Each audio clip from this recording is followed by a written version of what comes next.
नमस्कार मित्रों, मैं अनिल श्रीवास्तव रायपुर से आप सबका अपने चैनल हिंदू धर्म सप्रमाण पे स्वागत करता हूँ।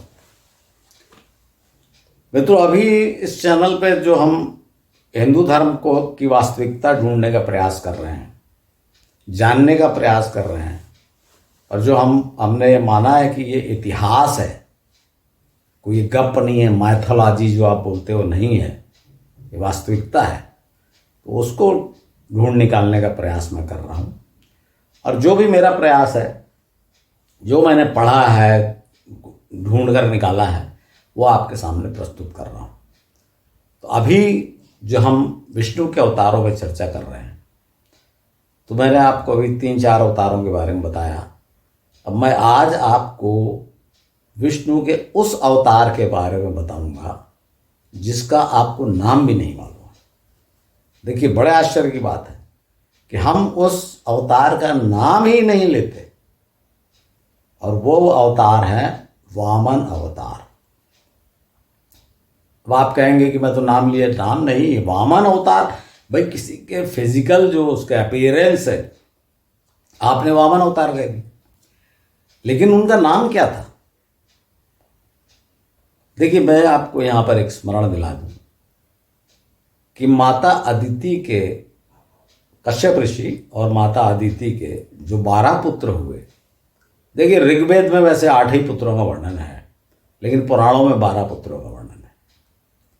और 12 ये आदित्य कहे गए, और 12 आदित्य, 8 वसु, 11 रुद्र और 2 अश्विनी कुमार, इनको मिलाकर 33 देवता, 33 कोटि। कोटि मतलब प्रकार, ये याद रखिएगा, मैं आपको पहले बता चुका हूँ।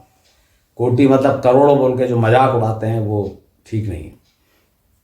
कोटि मतलब टाइप, जैसे बोलते हैं आप किस कोटि के व्यक्ति हो, निम्न कोटि का, उच्च कोटि का, कोटि मतलब ये।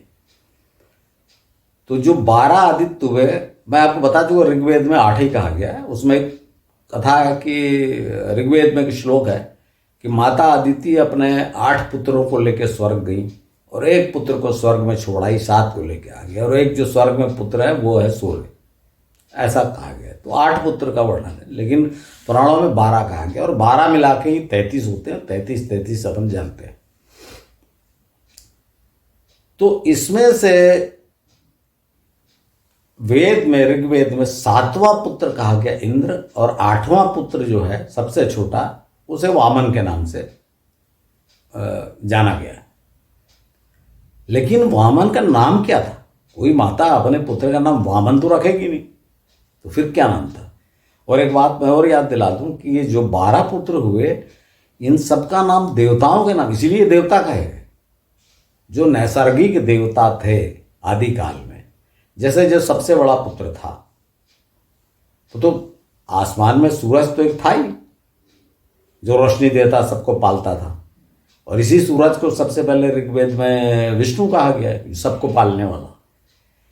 तो अदिति के बड़े पुत्र को सूर्य कहा गया, और चूंकि वो अदिति के पुत्र थे, इसलिए आदित्य भी कहा। आदित्य 12 को कहा गया, हे आदित्यों, ऐसा ऋग्वेद में संबोधित किया गया है। लेकिन फिर भी आज आप हिंदी डिक्शनरी में देखेंगे तो आपको आदित्य का अर्थ सूर्य मिलेगा। लेकिन यहां पर याद रखिए कि जो आसमान में सूर्य है वो आदित्य नहीं है। आदित्य वो सूर्य है जो माता अदिति का पुत्र था। मित्रों, मैं आपको शब्दों पे इसलिए जोर देता हूं कि जब तक आप शब्द का अर्थ ठीक से नहीं समझेंगे ना, तो आप धर्म को समझने में कंफ्यूज हो जाएंगे। तो जो 7वां इंद्र था, अब आप देखिए, इंद्र का अर्थ क्या था? राजा। इंद्र का सीधा सा अर्थ है राजा। जैसे मानवों का राजा उसे नरेंद्र, देवताओं का राजा उसे देवेंद्र, तो इंद्र मतलब राजा। तो जो 7वां पुत्र था उसका नाम ही इंद्र रखा गया था, और पहला पुत्र जो सबसे बड़ा था उसका नाम सूर्य रखा गया था। तो 8वां जो पुत्र था उसका नाम वामन कैसे रखा जा सकता है? नहीं, वो तो पक्का किसी न किसी प्रसिद्ध देवता के नाम पर वो रखा गया नाम। मैं आपको ये बताना चाह रहा हूं कि देवता का नाम जिसको हम नहीं जानते, हम सब वामन अवतार, वामन अवतार। अब कोई उसके नाम की तरफ, जबकि वो नाम बड़ा स्पष्ट है, वो नाम मेरे ध्यान में यहाँ मैं भी वामन अवतार ही पढ़ रहा था, मैं भी सोचता था वामन अवतार, लेकिन ऋग्वेद में जितनी चर्चा विष्णु की गई, शुरू के श्लोक छोड़ दीजिए जिसमें सूर्य कहा गया, फिर परमात्मा को कहा गया, बाद में जो चर्चा विष्णु की कही गई है वो सब के सब इन्हीं वामन अवतार के बारे में है, जिसमें कहा गया त्रिविक्रम कहा गया, 3 पैर से विक्रम करने वाला कहा गया। जो हे विष्णु, तुम्हारे 2 पदों को पूरा संसार देख सकता है पर तीसरे पद को कोई नहीं जान सकता, इस तरह के वर्ड। देखिए ऋग्वेद के प्रथम मंडल में 154वां सूक्त देखिए आप, इसमें विष्णु के बारे में कहा गया। और ये कौन है विष्णु, ये देखिए आप, ये वामन। तो वामन का नाम ही विष्णु रख, मैं आपको सिर्फ ये बताना चाह रहा हूं कि आप, ये मैं नहीं बोल रहा हूं कि यही विष्णु थे। वामन का नाम विष्णु रखा गया क्योंकि विष्णु नाम पहले से आर्यों में चला आ रहा था, परमात्मा का एक नाम विष्णु कहा गया था। इसीलिए जो वामन था उनका नाम विष्णु, मैं ये बताना चाह रहा हूं। और ये मेरा न तो दावा है, क्योंकि भाई ये कहीं स्पष्ट नहीं जो मैं बता रहा हूं, लेकिन ये मेरे अध्ययन से ये बात आई कि भाई ये जो मैंने आपको तर्क दिए कि भाई वामन तो किसी का नाम हो नहीं सकता, आप पुकार रहे हैं भले उसको वामन बोलो पर कुछ ना कुछ तो माता पिता ने नाम रखा होगा। और ये नाम ऋग्वेद में है विष्णु। 1-2 श्लोक मैंने आपको पहले ही बताए थे कि उसमें कहा गया, और इनको इंद्र का साथी बताएं, ये भी बात है। इसलिए इससे सिद्ध होता है कि ये वामन के बारे में है कि इनको इंद्र का साथी बताया गया। कई श्लोक तो ऐसे हैं, कई ऋचाएं ऐसी हैं ऋग्वेद में कि इंद्र और विष्णु एक साथ। और इंद्र को कहा गया है 1-2 जगह कि हे इंद्र, ये सोम तैयार रखा है तुम आओ और अपने साथी विष्णु को भी लेते आओ, ऐसे भी ऋचाएं हैं। तो आज हम इन्हीं विष्णु की या वामन अवतार की चर्चा कर रहे हैं। देखिए मित्रों, ये जो अवतार है ना, ये बहुत, मैं आपको आगे बता रहा हूं कैसे, बहुत ही महत्वपूर्ण है। ये जो इनका जन्म कहाँ हुआ, देखिए आपको कुछ भी ये चीजें स्पष्ट नहीं है, अलग अलग है पुराणों में, एक जगह कोई चीज नहीं है, बहुत खोजना पड़ता है। जब आप केदारनाथ यात्रा में जाएंगे तो एक स्थान आता है सोनप्रयाग। सोनप्रयाग के आगे गौरीकुंड है, वहां से फिर केदारनाथ पैदल यात्रा होती है। तो सोनप्रयाग में से एक रास्ता कटता है, वो जाता है त्रियुगी नारायण। और इस मंदिर के बारे में मैंने आपको पहले ही बताया था, ये बहुत महत्वपूर्ण स्थान है जिसका वो अधिकतर लोग उपेक्षा कर देते हैं। मैंने देखा कि भाई बड़ा केदारनाथ बहुत लोग जाते हैं, बद्रीनाथ आजकल तो जाने लगे, आजकल थोड़ा ये मंदिर सच संवर गया क्योंकि फिर भी लोग जाने लगे हैं। प्रारंभ में मैं जब यहाँ गया था पहली बार 2003 में मैं यहाँ गया था, तब कुछ भी नहीं था, सब बैठे हुए थे खाली हाथ, पंडित बोले कोई नहीं आता। तो वहां पर जब आप जाके बात करेंगे आप और देखेंगे तो यहां पर महर्षि, देखिए मित्रों, मैं जो कर रहा हूं क्या कर रहा हूं, भाई पुराण कथा तो आपको 1-2 है ना बड़े प्रसिद्ध हो रहे हैं जो आपको सुना रहे हैं, 2 तो हैं, लेकिन वो पुराण कथा बताते हैं या फिर अपनी गप मार देते हैं, अपना नावल लिख देते हैं, ऐसे लोग हैं। मैं आपको पुराण कथाओं में से इतिहास खोजने का प्रयास करके बता रहा हूं। तो त्रियुगी नारायण में ये कहा जाता है कि यहाँ भगवान सूर्य का और भगवान वामन का जन्म हुआ था। जब आप जाएंगे तो इसका अर्थ क्या हुआ, इसका अर्थ ये हुआ कि जब भगवान सूर्य सबसे बड़े और वामन सबसे छोटे, इन 2 का जन्म हुआ मतलब सबका जन्म हुआ यहाँ। तो ये इससे ये पता लगा सकते हैं कि भगवान वामन का, अर्थात महर्षि कश्यप का आश्रम था यहाँ। जिस प्रकार से धर्म का और माता मूर्ति देवी का बद्रीनाथ में था, वैसी अदिति का और कश्यप का वास यहाँ पर था त्रियुगी नारायण में। मैं ये बताना चाह रहा हूँ, ये कहीं स्पष्ट नहीं है, आप देख लीजिए, कहीं नहीं लिखा, लेकिन मैं आपको तर्क से ही बता रहा हूँ। तो ये वामन जो थे, जिन्हें विष्णु कहा गया है, वेदों में, पुराणों में तो वामन वामन कहा गया है, और आप लोग भी सब वामन के रूप में जानते हैं। ये बहुत चतुर थे। तो इनकी चतुराई आगे जो प्रकट होती है, इंद्र तो बहुत जो इनसे बड़ा भाई था, इंद्र बहुत महत्वाकांक्षी था। देखिए, उनके बड़े भाई भी सब जितने थे सब राजा बने, कहीं ना कहीं के राजा बने, जितने छोटी छोटी जगह के बने, बड़ी जगह के बने, ये सब वरुण और जितने थे ना, मित्रा वरुण जो कहा गया, ये सब राजा बने। सूर्य भी राजा था। सूर्य के जो बच्चे थे, यम, शनि, यमी, इन्हें यमुना कहा गया। जो यमुनोत्री है ना, मैं उसको बताऊंगा, यमुनोत्री में ये स्थान था सूर्य का। तो इंद्र बहुत महत्वाकांक्षी था, तो वो पूरे बड़ा राजा बनना चाहता था। ऐसे छोटे छोटे जैसे उसके भाई लोग बने वैसा नहीं बनना चाहता था, वो बड़ा राजा बनना चाहता था। और उस समय, उस काल में जो राजा बलि था, मैं आपको प्रारंभ में बता चुका हूँ, जब आर्यों का धीरे धीरे फैलाव हुआ और अनार्यों को उन्होंने दक्षिण दिशा में खदेड़ा, तब मैंने आपको राजा बलि के बारे में बताया था। और राजा बलि जो थे वो प्रहलाद के पौत्र, हिरण्यकशिपु के प्रपौत्र थे। और राजा बलि का राज्य, जहाँ ये पूरा उनका राज्य जो है, स्वर्ग पे और धरती पे उनका अधिकार था राजा बलि का।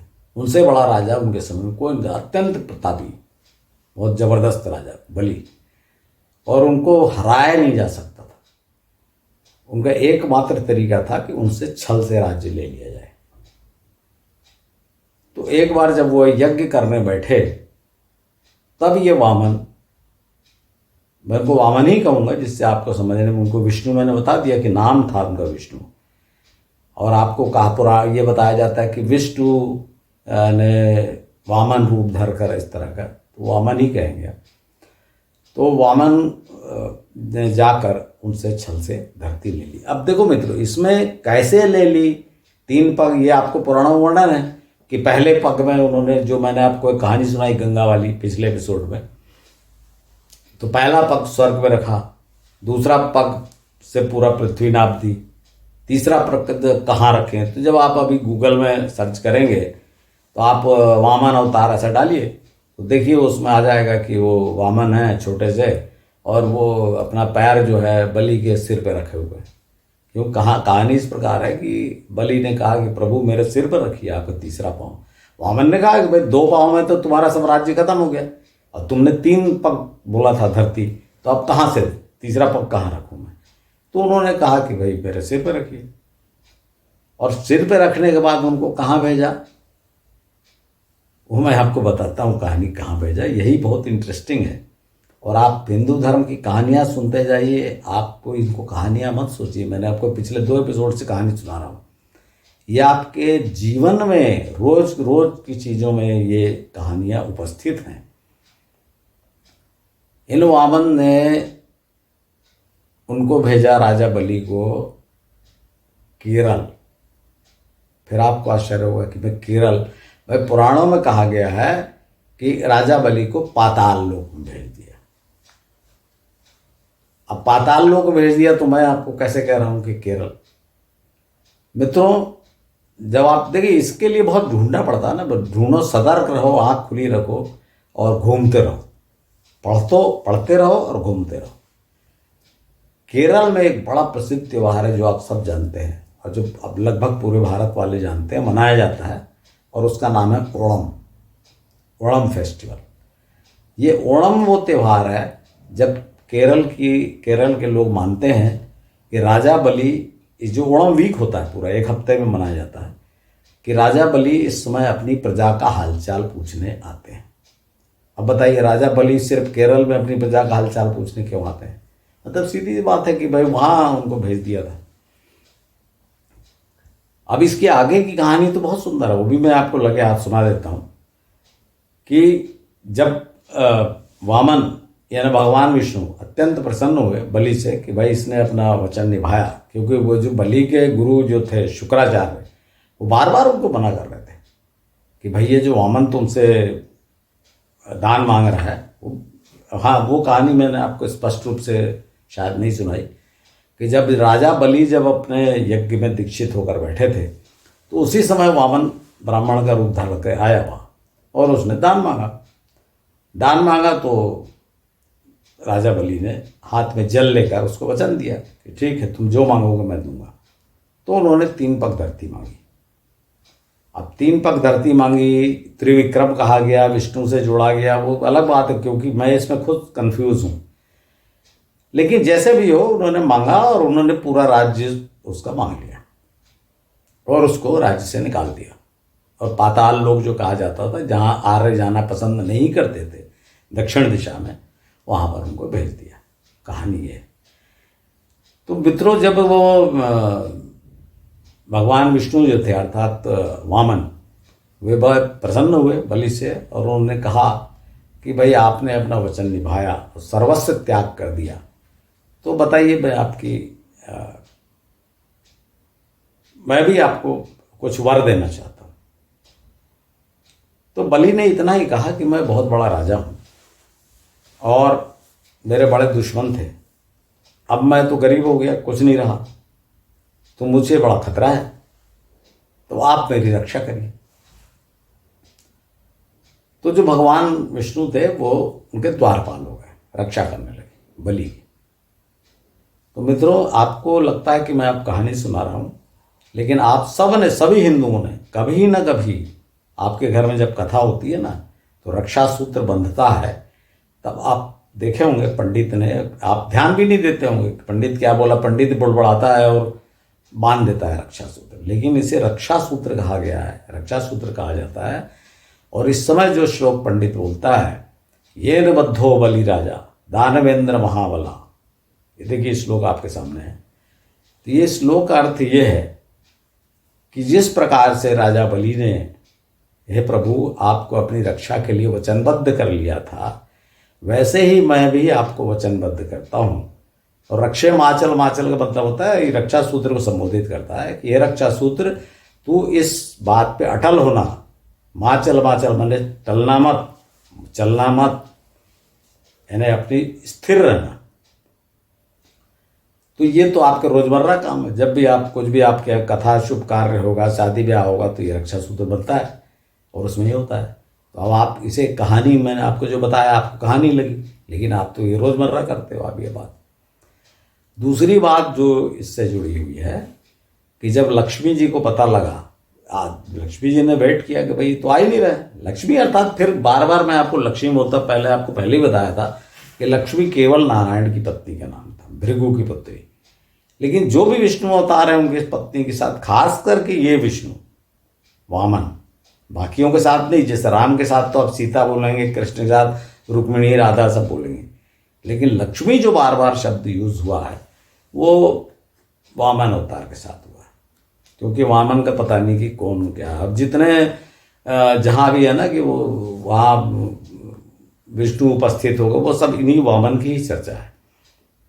तो मित्रों, मैं आपको उस कहानी का अगला पार्ट सुना रहा था कि जब लक्ष्मी जी को पता लगा कि भाई वामन तो आ नहीं रहे, विष्णु जी आ नहीं रहे, वो ढूंढते हुए पहुंची और उन्होंने कहा कि भाई अब तो तुमने इसका सब लूट लिया, अब यहाँ क्यों खड़े, चलो। तो उन्होंने कहा नहीं, मैंने इसको इसकी रक्षा का वचन दिया है, इसलिए मैं इसकी यहीं खड़ा हूँ। यह सुनकर लक्ष्मी समझ गई कि ये तो वचनबद्ध हैं, चलेंगे नहीं।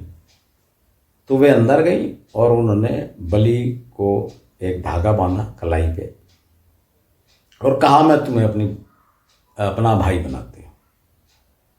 तो बलि ने कहा कि मैं तुम्हारी जैसी बहन पाकर अत्यंत प्रसन्न हूँ, किंतु बहन, मुझ अकिंचन के पास तुम्हें देने के लिए कुछ नहीं।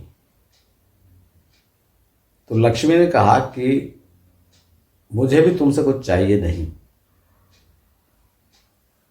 मैंने कुछ मांगने के लिए तुम्हें भाई नहीं बनाया, लेकिन अगर तुम चाहते हो देना तो तुम्हारे पास है, दे सकते हो। तो बलि ने कहा कि क्या चाहिए, ले लो जो चाहिए। तो लक्ष्मी जी ने कहा मेरे पति को वचन मुक्त कर दो। तो बलि ने ऐसा ही किया, वचन मुक्त कर दिया और लक्ष्मी जी जो है विष्णु जी को लेकर चली है। तो इस कथा का ये महत्व है कि ये कथा है रक्षाबंधन। जो रक्षा सूत्र वाला तो मैंने आपको बता ही दिया कि ये न बद्धो बलि राजा, लेकिन जो बहनें भाई को राखी बांधती हैं वो ये कहानी है कि भाई की कलाई में राखी बांधती हैं और उससे अपनी रक्षा का वचन लेती हैं, वो भी ये कहानी। तो मित्रों आप देखे होंगे कि ये जो वामन अवतार की जो कथा है ना, इसका महत्व कितना ज़्यादा है हमारे धार्मिक जीवन में भी, कथा सुनने में, त्यौहार में कितना ज़्यादा महत्व है। और एक बात और याद दिला दूँ, जो बलिदान शब्द बोलते हैं वो भी यहीं से आया। बलि का दान, जो कोई सर्वस्व न्यौछावर कर देता है, जैसे कोई शहीद देश के लड़ते लड़ते अपनी जान दे देता है तो उसे कहा जाता है बलिदान कर दिया, स्वयं का बलिदान कर दिया। तो ये वर्ड यहीं से आया, बलि के जैसा दान। बलिदान मतलब बलि के जैसा दान, ये सर्वस्व दे दिया। तो ये वामन अवतार से जुड़ी कथा है मित्रों। और जब इंद्र राजा बन गए, उसके बाद पूरे स्वर्ग के राजा बन गए, तो उनके साथ साथ ये वामन उन्होंने हमेशा ये वामन को साथ में रखा, अपने छोटे भाई को। और बल्कि उन्हें उपेंद्र भी कहा गया है, अपना डिप्टी बना लिया उनको, तो उपेंद्र कहा गया है वामन को। और बाद में आपको मैं आगे चलकर बताऊंगा कि लंका तक आक्रमण किया है इस इंद्र ने, जो पहला इंद्र मानव। इसके पहले तो इंद्र देवताओं का राजा और आपको बताया था, लेकिन ये जो पहला मानवीय इंद्र बना, जो आदित्य था और जिसको वामन की सहायता प्राप्त थी, विष्णु की सहायता प्राप्त थी, ये बहुत ज़बरदस्त निकला, बहुत तेज तर्रार। और इसने पूरे भारत में तहलका, जितना इंद्र का वर्णन है वो ये इंद्र और ये विष्णु, ये दोनों साथी, बल्कि इन्होंने टीम बनाई थी कहना चाहिए, और लंका तक आक्रमण किया। और वहाँ से जो अनार्यों के जो थे ना, हेती प्रहेती, जितना पुराण में देखेंगे, श्रीमद् वाल्मीकि रामायण में वर्णन है इसके रावण के पूर्वजों का, तो उसमें इनका वर्णन है। तो उस समय इंद्र ने, बाद में आप देखेंगे कि जब राम रावण युद्ध प्रारंभ होता है, तो जब एक के बाद एक रावण के वीर धराशायी होना शुरू होते हैं, गिरने लग जाते हैं, मर रहे हैं। पहले तो रावण मजाक समझ रहा था कि ये वानर और ये अप्रशिक्षित सेना जंगलियों की जो आई है और दो लड़के आए हैं, ये क्या लड़ेंगे। तो लेकिन देखा धीरे धीरे धीरे सब मरने लगे। तो रावण यही बोलता है अपने दरबार में, अपनी आशंका जाहिर करता है कि कहीं इंद्र और विष्णु तो नहीं आ गए। वो कहता है, वाल्मीकि रामायण में वर्णन है, जब मैंने इसको वाल्मीकि रामायण में पढ़ा तो मुझे समझ में नहीं आता कि ऐसा क्यों कहा। वो इसलिए कहा था कि इंद्र और विष्णु ने ही पहले लंका से मार भगाया था रावण के पूर्वजों को। तो रावण ये कहता है कि कहीं इंद्र और विष्णु फिर से तो नहीं आ गए। तो आप देखिए ये जो वामन अवतार का कितना आतंक था। इंद्र का भी जो आतंक था, इंद्र ने जो राज्य बनाया था वो ये अपने छोटे भाई के दम पर, कितनी तीव्र बुद्धि, कैसे लड़ना, कूटनीति, जो अपन बात में भगवान कृष्ण के लिए बोलते हैं ना कि बहुत कूटनीतिज्ञ राजनीतिज्ञ, एक्चुअली यहाँ शुरू हुआ था वामन से। जबरदस्त कूटनीति, पूरे भारत में आप देखिएगा जबरदस्त इनकी कूटनीति है। और इनके कारण जो वैष्णव धर्म कहना चाहिए, वैष्णव पंथ या आर्यों का प्रभाव पूरे भारतवर्ष में छा गया। तो मित्रों, ये मैंने आपको वामन की कथा सुनाई, जिन्हें विष्णु कहा गया, जिनका नाम विष्णु था। ऋग्वेद के अनुसार इन्हीं वामन का नाम विष्णु था। तो ये जितने विष्णु का जो आप सुनते हैं ना कि विष्णु जी यहाँ आए, विष्णु जी, वो इन वामन का कार्य है। तो इतने महत्वपूर्ण जो अवतार की मैंने आपको कथा सुनाई, इसका अंत उतना ही महत्वपूर्ण है, जबरदस्त। और वो फिर से एक मतलब ऐसे चीज़ों में जिसमें उसका संबंध है कि वो आज भी आप मनाते हैं। तो आप उससे भी पता चलेगा कि ये वामन अवतार कितना ज़बरदस्त था। वो मैं आपको अगले एपिसोड बताऊंगा मित्रों कि आगे क्या हुआ। और बहुत महत्वपूर्ण जो ज़बरदस्त जो कहानी है, और जिसका मैंने आप बताया, मैं कहानी सुना रहा हूँ, पर कहानी नहीं है ये, हिंदू जनजीवन पर जो हमारा प्रभाव है धर्म का, वो बता रहा हूँ। तो मित्रों, आज के एपिसोड में यहीं समाप्त करता हूँ। यदि आपको अच्छा लगा तो आप इसको अवश्य शेयर करिए। ज़्यादा से ज़्यादा लोग, ज़्यादा से ज़्यादा हिंदू अपने धर्म की असलियत, प्रभाव और इतिहास को जाने, यही मेरी अपेक्षा है। धन्यवाद।